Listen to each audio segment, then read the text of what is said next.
ನಮಸ್ಕಾರ. ಚಂದನ ವಾಹಿನಿಯ ಎಲ್ಲ ವೀಕ್ಷಕರಿಗೂ ಸ್ವಾಗತ ಸುಸ್ವಾಗತ. ಇಂದಿನ ಸಂಚಿಕೆಯಲ್ಲಿ ಹೈಪರ್ ಎಸಿಡಿಟಿಗೆ ಯಾವೆಲ್ಲ ಯೋಗಾಭ್ಯಾಸಗಳು ಉಪಯುಕ್ತವಾಗ್ತಾವೆ ಅಂತಕ್ಕದ್ದನ್ನು ಹೇಳಿಕೊಡಲಾಗುವುದು.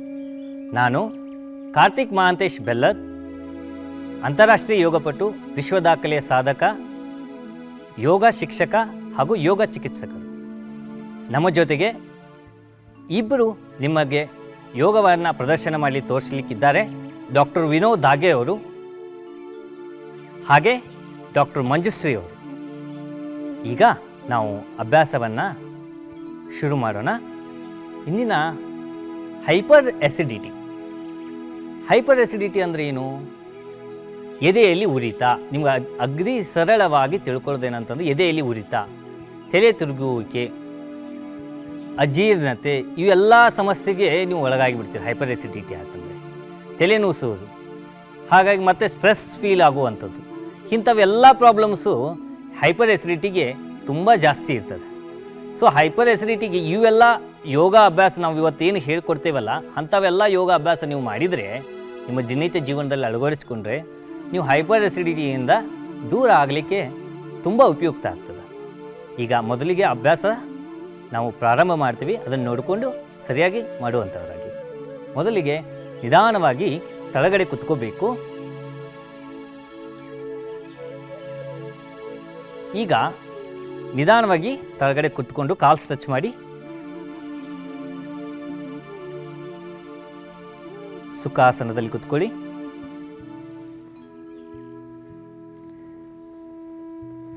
ಚಿನ್ಮುದ್ರೆ. ಈಗ ಕಣ್ಮುಚ್ಚಿ ದೀರ್ಘವಾಗಿ ಉಸಿರನ್ನು ತೆಗೆದುಕೊಂಡು ನಿಧಾನವಾಗಿ ಉಸಿರನ್ನು ಹೊರಗೆ ಹಾಕ್ತಾ ಬರಬೇಕು. ಉಸಿರಾಟದ ಕಡೆ ಗಮನ ಇರಲಿ. ಉಸಿರು ಹೇಗೆ ತಗೋತೀರಾ, ಹೇಗೆ ಬಿಡ್ತೀರಾ ಅಂತಕ್ಕಂಥದ್ದನ್ನು ನೀವು ಗಮನಿಸ್ತಾ ಹೋಗಬೇಕು.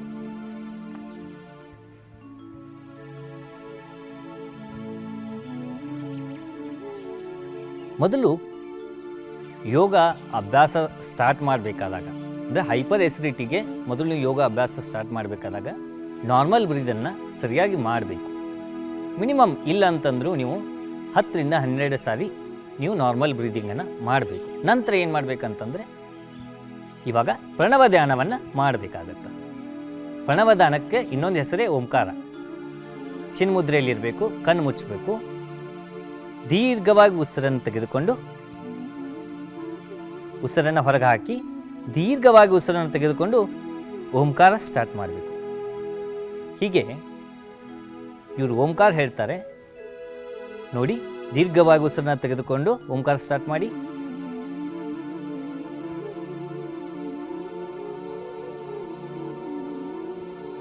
ಓಂಕಾರವು ಅ ಉ ಮ ಅಂತಕ್ಕಂಥ 3 ಅಕ್ಷರದಿಂದ ಕೂಡಿದೆ. ಅದು ಕೂಡಿದಾಗ ಏನಾಗುತ್ತೆ ಅಂತಂದರೆ ಓಂಕಾರ ಆಗುತ್ತೆ. ಮತ್ತೆ ಉಸಿರನ್ನು ದೀರ್ಘವಾಗಿ ತೆಗೆದುಕೊಂಡು ಓಂಕಾರ ಸ್ಟಾರ್ಟ್ ಮಾಡಿ.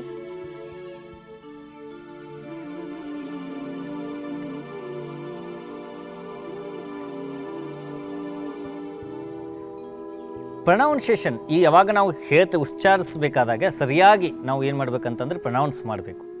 ಅ ಉ ಮ ಅಂತಕ್ಕಂಥದ್ದು ಓಂಕಾರದಲ್ಲಿ ಸರಿಯಾಗಿ ಪ್ರೊನೌನ್ಸಿಯೇಷನ್ ಆಗ್ತಾ ಇರಬೇಕು. ಮತ್ತೆ ದೀರ್ಘವಾಗಿ ಉಸಿರನ್ನು ತೆಗೆದುಕೊಂಡು ಮತ್ತೆ ಸ್ಟಾರ್ಟ್ ಮಾಡಿ.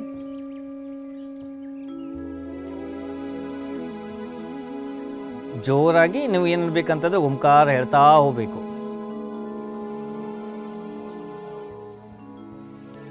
ಮತ್ತೆ ದೀರ್ಘವಾಗಿ ಶ್ವಾಸ ತೆಗೆದುಕೊಳ್ಳಿ, ಓಂಕಾರ ಸ್ಟಾರ್ಟ್ ಮಾಡಿ.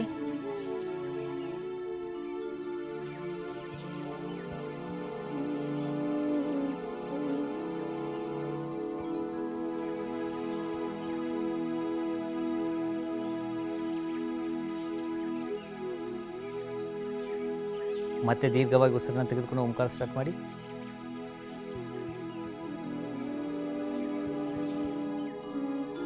ಉಸಿರಾಟದ ಮೇಲೆ ನಿಯಂತ್ರಣ ಇರಬೇಕು. ಉಸಿರಾಟದ ಮೇಲೆ ಫುಲ್ಲಿ ಫೋಕಸ್ ಆಗಿ ನೀವು ಅಭ್ಯಾಸವನ್ನು ಮಾಡಬೇಕು. ಬೆನ್ನುರಿ ನೇರವಾಗಿರಬೇಕು.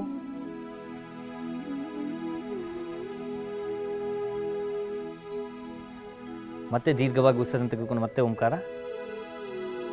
ಇದೇ ರೀತಿ ನೀವು ಓಂಕಾರವನ್ನು ಒಂದು 12 ಸಾರಿ ನೀವು ಏನು ಮಾಡಬೇಕಂತಂದರೆ ಮೊದಲಿಗೆ ಅಭ್ಯಾಸ ಮಾಡಬೇಕು.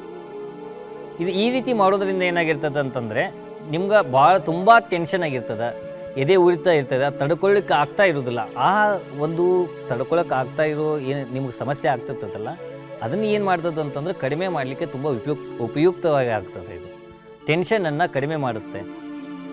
ನೆಕ್ಸ್ಟ್ ಇದು ಆದ ತಕ್ಷಣ ಏನು ಮಾಡಬೇಕಂತಂದರೆ ಅನುಲೋಮ ವಿಲೋಮ ಪ್ರಾಣಾಯಾಮ. ಕಣ್ ತೆಗಿರಿ ನಿಧಾನವಾಗಿ. ಈಗ ಅನುಲೋಮ ವಿಲೋಮ ಪ್ರಾಣಾಯಾಮ ಈ ರೀತಿ ಫಸ್ಟು ನೀವು ಓಂಕಾರ ಮಾಡಿ ನೆಕ್ಸ್ಟ್ ಅನುಲೋಮ ವಿಲೋಮ ಪ್ರಾಣಾಯಾಮ ಸ್ಟಾರ್ಟ್ ಮಾಡಬೇಕಾಗತ್ತೆ. ಮುರ್ಗಿ ಮುದ್ರ ಮಾಡಬೇಕು.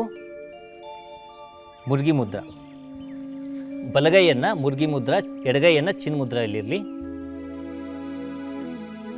ಈ ರೀತಿ ಮುರ್ಗಿ ಮುದ್ರನ ಮಾಡಬೇಕು. ಹೆಬ್ಬರಳು ಓಪನ್ ಆಗಿರಬೇಕು, ಉಂಗರ ಬೆರಳು ಓಪನ್ ಆಗಿರಬೇಕು, ಸಣ್ಣ ಬೆರಳು ಓಪನ್ ಆಗಿರಬೇಕು. ಮಿಕ್ಕ 2 ಬೆರಳು ಇರ್ತಾವಲ್ಲ, ಮಧ್ಯದ ಬೆರಳು ಮತ್ತು ಇಂಡೆಕ್ಸ್ ಫಿಂಗರ್ ಮಾತ್ರ ಮಡಚಿರಬೇಕು. ಈಗ ಮೂಗಿನ ಹೊರಳೆಯ ಪಕ್ಕದಲ್ಲಿ ಸರಿಯಾಗಿ ಇಟ್ಕೋಬೇಕು.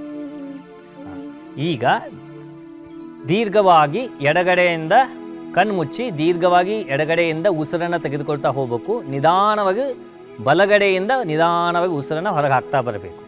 ಮತ್ತೆ ದೀರ್ಘವಾಗಿ ಬಲಗಡೆಯಿಂದ ಉಸಿರು ತೆಗೆದುಕೊಂಡು ನಿಧಾನವಾಗಿ ಎಡಗಡೆ ಉಸಿರನ್ನು ಹೊರಗೆ ಹಾಕ್ತಾ ಬರಬೇಕು. ಇದು 1 ರೌಂಡ್ ಆಗಿರ್ತದೆ. ಇದೇ ರೀತಿ ನೀವು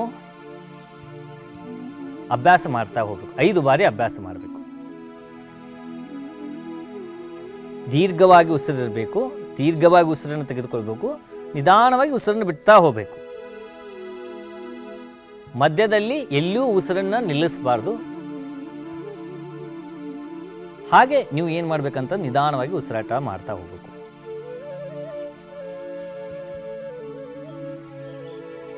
ಬೆರಳು ಯಾವತ್ತು ಮೇಲ್ಗಡೆ ಈ ಥರ ಇರಬಾರ್ದು, ಎರಡೂ ಒಟ್ಟಿಗೆ ಇರಬೇಕು.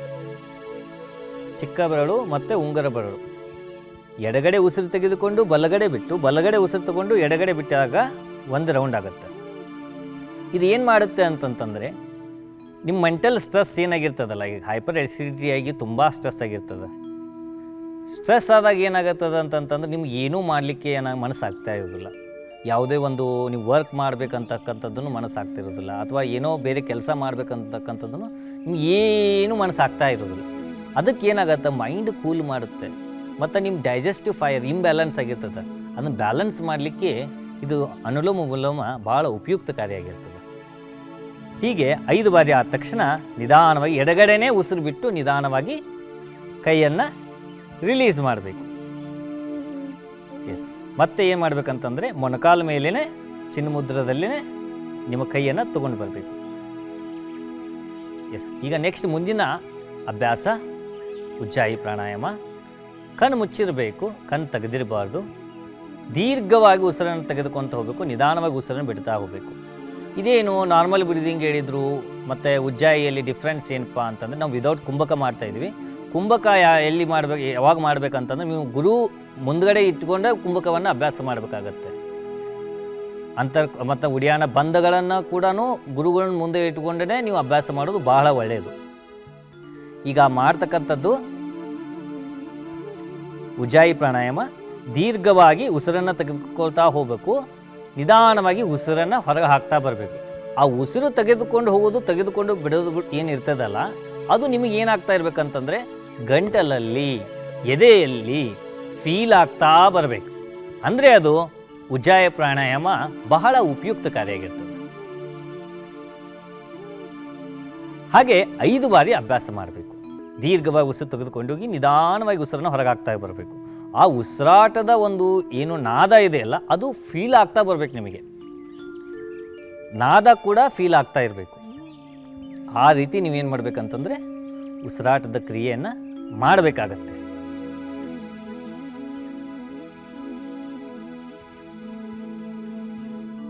ಇದು ನಿಮ್ಮ ಶ್ಲೇಷ್ಮ ದೋಷ ಅಂತಂದರೆ ಯಾರು ದಪ್ಪಾಗಿರ್ತಿರಲ್ಲ ಅಂಥವನ್ನೆಲ್ಲ ಬೊಜ್ಜು ಗಿಜ್ಜೆಲ್ಲ ಕಡಿಮೆ ಮಾಡಲಿಕ್ಕೆ ಹೆಲ್ಪ್ ಆಗುತ್ತೆ.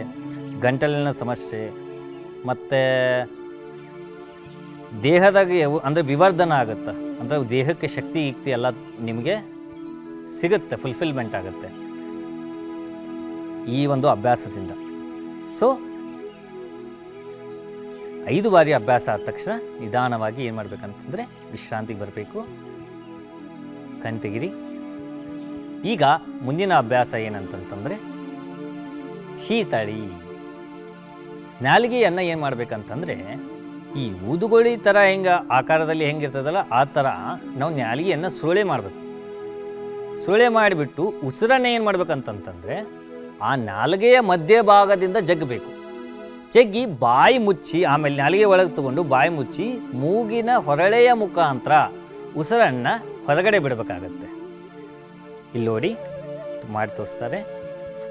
ಸುರುಳೆ ಇದೆಯಲ್ಲ, ಈ ರೀತಿ ಸುರುಳೆ ಇರಬೇಕು, ಕಣ್ಣು ಮುಚ್ಚಬೇಕು. ದೀರ್ಘವಾಗಿ ಉಸಿರನ್ನು ಏನು ಮಾಡಬೇಕು ಅಂದರೆ ನಾಲಿಗೆಯ ಮುಖಾಂತರ ಆ ನಾಲಿಗೆ ಮಧ್ಯಭಾಗ ಏನಿದೆಯಲ್ಲ ಈ ತುದಿ, ಈ ಮಧ್ಯಭಾಗದಿಂದ ಉಸಿರನ್ನು ಎಳಿಬೇಕು.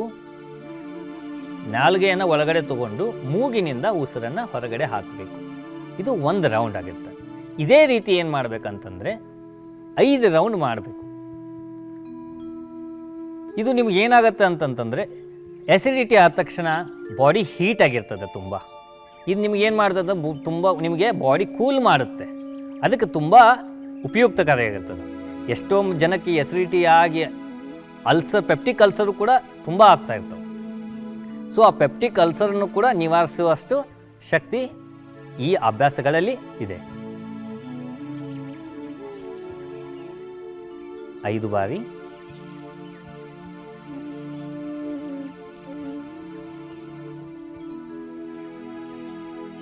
ಉಸ್ ಅಂತ ಹೇಳಿ ಅದು ಸೌಂಡ್ ಬರಬೇಕು. ನೀವು ಹಾಗೆ ನೀವು ಉಸಿರಾಟ ನಾರ್ಮಲ್ ಆಗಿ ತಗೋಬಾರ್ದು, ಸೌಂಡ್ ಬರಬೇಕದು, ಸಕ್ ಮಾಡಬೇಕಾದಾಗ ಆ ಸಕ್ಕಿಂಗ್ ಸೌಂಡ್ ಬರಬೇಕು. ಇದರಿಂದ ನಾಲಿಗೆಯಿಂದ ಸೌಂಡ್ ಬರ್ತಾ ಇರಬೇಕು. ಹಾಗೆ ನೀವು ಉಸಿರನ್ನು ತೆಗೆದುಕೋಬೇಕು. ನಿಧಾನವಾಗಿ ಎರಡೂ ಹೊರಡೆಯಿಂದ ಮೂಗಿನಿಂದ ನಿಧಾನವಾಗಿ ಉಸಿರನ್ನು ಹೊರಗೆ ಹಾಕ್ತಾ ಬರಬೇಕು. ಇದು ಶೀತಳಿ ಪ್ರಾಣಾಯಾಮ. 5 ರೌಂಡ್ ಆದ ತಕ್ಷಣ ನಿಧಾನವಾಗಿ ವಿಶ್ರಾಂತಿ ತಗೊಳ್ಳಿ, ರಿಲ್ಯಾಕ್ಸ್ ಮಾಡಿ, ಬಾಯನ್ನು ಮುಚ್ಚಿ ನಾರ್ಮಲ್ ಬ್ರೀದಿಂಗ್ ಮಾಡಿ. ವೀಕ್ಷಕರೇ, ಇಂದಿನ ಸಂಚಿಕೆಯಲ್ಲಿ ಹೈಪರ್ ಎಸಿಡಿಟಿಗೆ ಯಾವೆಲ್ಲ ಆಸನಗಳನ್ನ ಮಾಡಬೇಕು ಅಂತ ನೋಡಿದ್ದೀರಾ. ಮುಂದಿನ ಸಂಚಿಕೆಯಲ್ಲಿ ಮತ್ತಷ್ಟು ಆಸನದೊಂದಿಗೆ ಭೇಟಿ ಆಗ್ತೇನೆ. ನಮಸ್ಕಾರ.